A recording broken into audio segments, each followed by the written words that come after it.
me fast. The thermal current scorched my scales, but I was deep current. Wherever I moved, cold spread behind me. It slowed the thermal currents enough to matter. I remembered what my foster mother taught me. Clear a line. Deny the thermal current somewhere to go. I tide shifted to full form and called out. Shark, manta ray, swordfish, sea turtle they came. They carried cold-hardened vessels in their jaws. A whale used its mouth. This scene is exactly as it was in my previous life. The sky outside has turned the color of a wound. The Shark Lord stands before us in his full power, in surface form. But how could it be Thessaly in his arms? In my previous life, on the day of the tidal covenant rite, my sister chose the lionfish fae. She left the whale shifter, the one nobody wanted, for me. It was fate. A drift born for a beast. Instead, I saved a Shark Lord by accident. He took me as his queen. After the bonding, I bore 5 heirs for the shark bloodline, a clan that had gone generations without children. I became a legend across the deep realm. My sister, bonded to the lionfish fae, was cast out for barrenness. I came home with my youngest. My sister poisoned my bowl, me and my child both. When I woke, it was the day of the rite again. Everyone present is a worthy son of their bloodline. Choose freely. The hall filled with glances, with offered flowers, with quiet negotiations between bodies and bloodlines. I didn't want any of it. In my last life, childbirth had nearly killed me. I wasn't doing it again. I stood alone. Then the doors blew open. He arrived in a surge of volcanic current, a Shark Lord in his full power, and he had his arm around my sister's waist. Thessaly saved my life. From this day forward, she is my true mate. A Shark Lord choosing one of ours, choosing her as first and only. It hadn't happened in living memory. I knew then. She'd been reborn too. Now I looked at her, draped against the Shark Lord, already victorious. She thought she'd won. She hadn't thought through what it would cost her. Shark Lords are of the volcanic current element. Their mates sleep in volcanic current, bathe in volcanic current, eat volcanic current food. For a bloodline like ours, deep current by nature, that's not a marriage. It's a slow execution. Last time, I had no choice but to pretend to like it every day. I smiled through the sacred thermal vent walks, through the scalding baths, through the meals that felt like swallowing coals. By the time I was pregnant, my core was already cracked. The children drew what was left. Thessaly was deep current too. She just didn't know what she'd agreed to yet.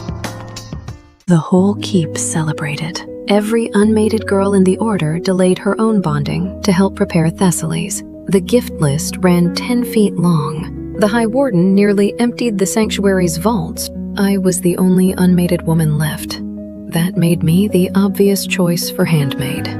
Thessaly stood over me and smiled. Before you were the elder, I deferred to you. How does this feel, sister? I said nothing. She stepped forward and struck my face. The High Warden has already agreed. You belong to me now. I'll hit you when I want, praise you when I want. You have no say. Start learning. A courier arrived from the Shark Lord. A volcanic silk mantle, white as sea foam, heat-resistant, enchanted for speed. Thessaly touched it with both hands. I knew that mantle. For volcanic current bloodlines, it was a treasure.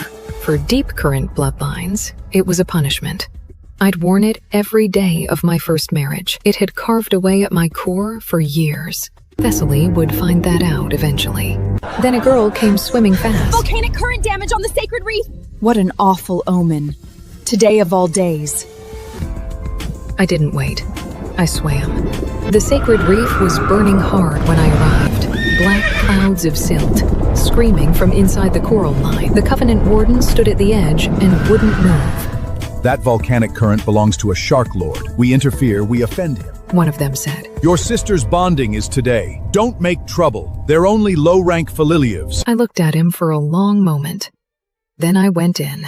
The silt blinded me fast. The thermal current scorched my scales. But I was deep current. Wherever I moved, cold spread behind me. It slowed the thermal currents enough to matter. I remembered what my foster mother taught me. Clear a line. deny the thermal current somewhere to go. I tide shifted to full form and called out. Shark, manta ray, swordfish, sea turtle they came. They carried cold-hardened vessels in their jaws. A whale used its mouth. Sea urchins and mantis shrimp worked the thermal brakes. We were losing. Then we weren't. Then the reef shook. The seabed split open. A sea serpent came out of it, black, ancient, large enough to block the light from above. He opened his mouth and cold water poured. The thermal current died. The sea serpent's voice didn't come from one direction. This reef is mine. Who damaged it?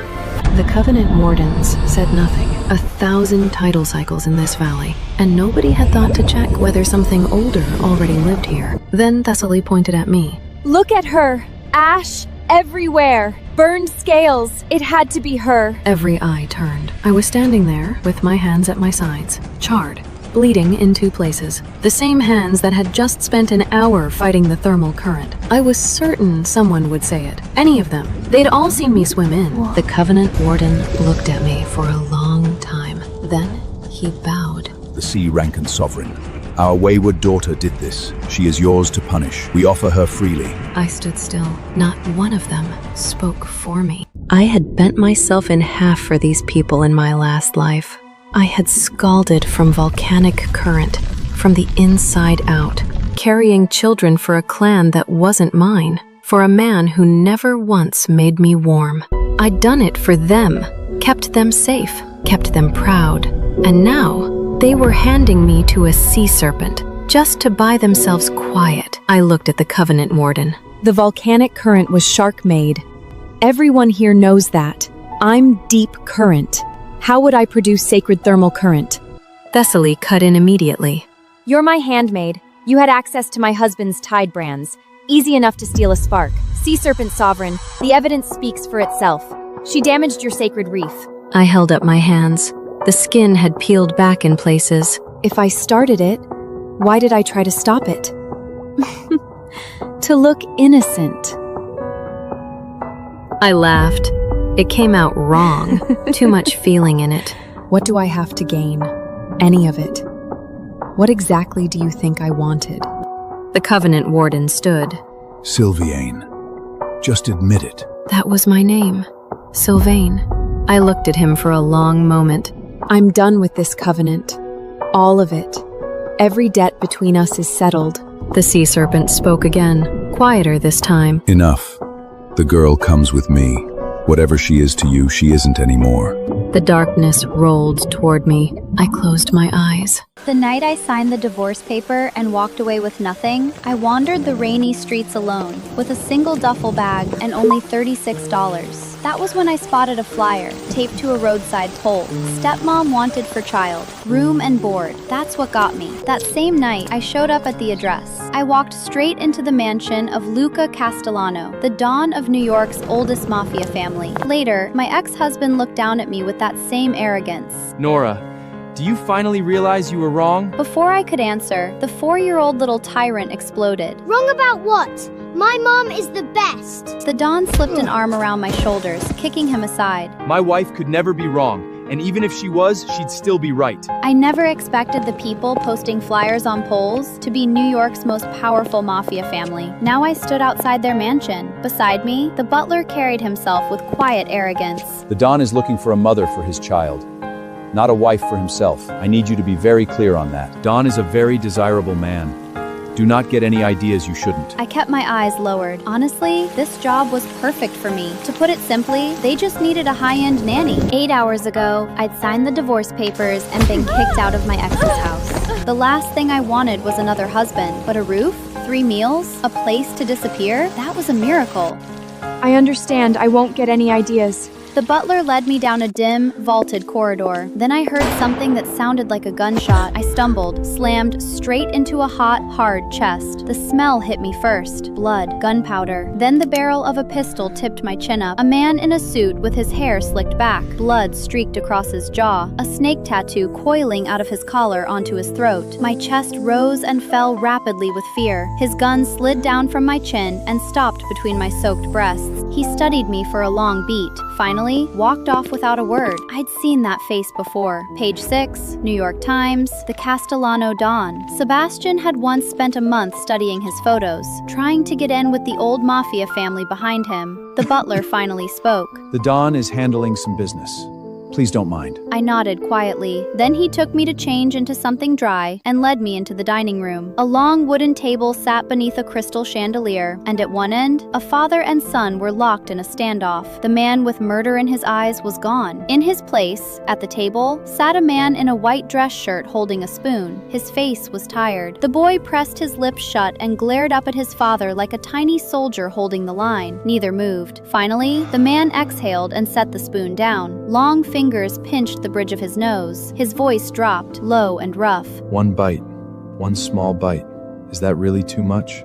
The butler stepped forward. Don, the applicant is here. The man turned. His shirt was unbuttoned low. I could see most of the snake tattoo now. The lines of his muscles pressed faintly through the white linen. The most feared man in New York. Inherited the family glory at 16. Built it bigger, darker, quieter than his father had. Money, power, blood on his hands. So this wasn't some dream or scam. A man like Luca Castellano had no reason to scam a broke divorcee off the street. His eyes moved over me, distant and tired. Name? I figured he'd come straight from his so-called business, handling traitors, torturing some enemies, and now got defeated by a toddler. Feeding the kid was probably harder than running his empire. Nora Bennett. I said, a barely there nod. He held out the plate. Try. So, this was my interview. If I didn't pass, I was sleeping on the F train. I smiled my warmest, gentlest smile and walked toward the boy. I didn't make it 2 steps. Whoosh! He bolted under the table. Only his eyes peeked out. Dark, round, furious. I don't want her! Send her away! She's a bad lady! They're all bad ladies! So before me, this kid had already been through who knows how many stepmoms. Fine, I needed to do my best. I scanned the room and clocked it instantly. Action figures everywhere. Batman, Spider-Man, a whole shelf of Avengers. I grabbed 2 figures off the coffee table and crouched down by the table leg. I sat Batman and Spider-Man right next to the kid. Then I picked up the spoon.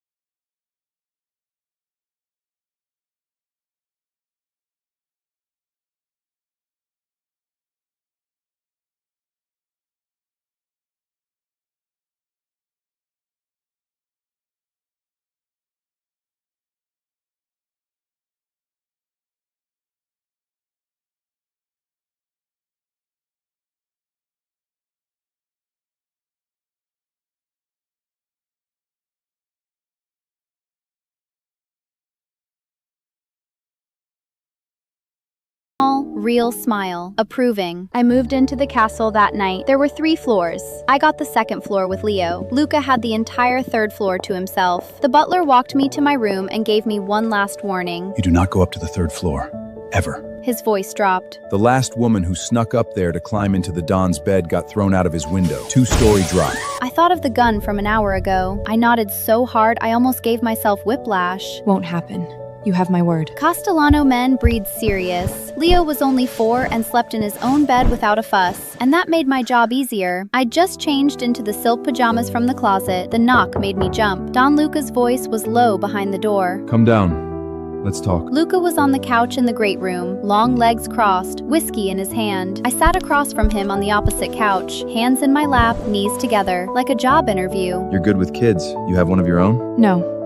I helped raise my ex's nephew for 2 years. Back the crane said I didn't make enough money and ordered me to quit, called it generosity. Then, after I did, they claimed I was lazy and had nothing to do. So they fired the nanny and dumped the kid on me. More free maid than wife. File says you're divorced. Yes. Reason? Some small-town girl cannot stain a noble family name, I guess. Only a coward would say that. You saw the ad. I'm hiring a mother for Leo, not a date for me. My rival's family terrified him when he was little. He's always been insecure, hates leaving the house, and has never had a single friend. I work long hours. I need someone with patience, someone who'll stay. There will be a prenum.